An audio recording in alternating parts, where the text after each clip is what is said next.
कि हम जिस क्षेत्र पर जाते हैं, सिद्ध क्षेत्र, तीर्थ क्षेत्र, तो हमने अभी अधिकतर देखा कि जो भी इससे होते हैं वो पाषाण की प्रतिमा में होते हैं, कभी धातु की प्रतिमा में ऐसा कुछ सुनने नहीं मिला। ये क्या मेरा मन का भ्रम है या इसमें कुछ सच्चाई है? नमोस्तु। मूर्तियों के लिए तो शास्त्रों में पाषाण रत्नों की धातुओं का उल्लेख है, लेकिन चूंकि पहली बात पाषाण की अन्य धातुओं की मूर्तियां बड़ी विशाल पुरानी मिलती भी नहीं है, पहले इतनी ढलती नहीं थी, पाषाण की तो बनती थी।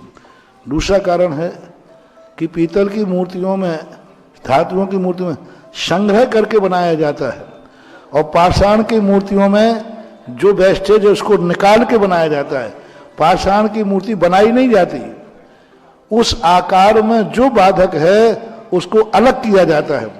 तो दिगंबर मुनि मुद्रा वही तो है, कुछ अलग से मिलाना नहीं है।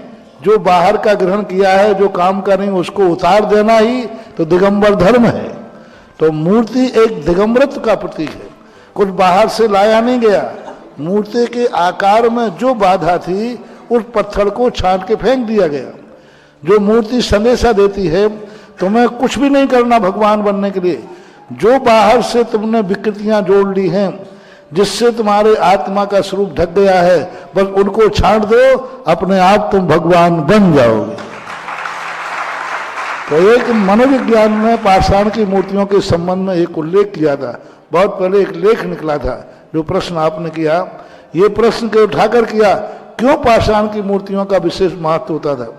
क्योंकि वो ग्रहण नहीं करती हैं, बल्कि जो आकार में बाधक है उनको अलग करती हैं, मूर्ति अपने आप बन जाती है।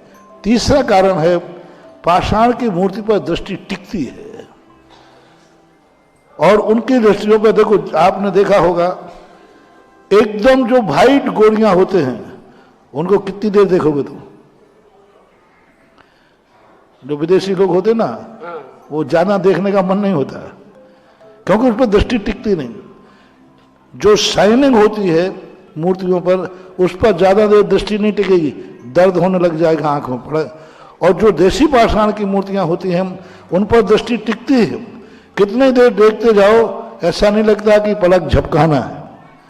तो जिस मूर्तियों पर दृष्टि टिकती है उसमें एनर्जी जल्दी डेवलप होती है, यह भी एक कारण है।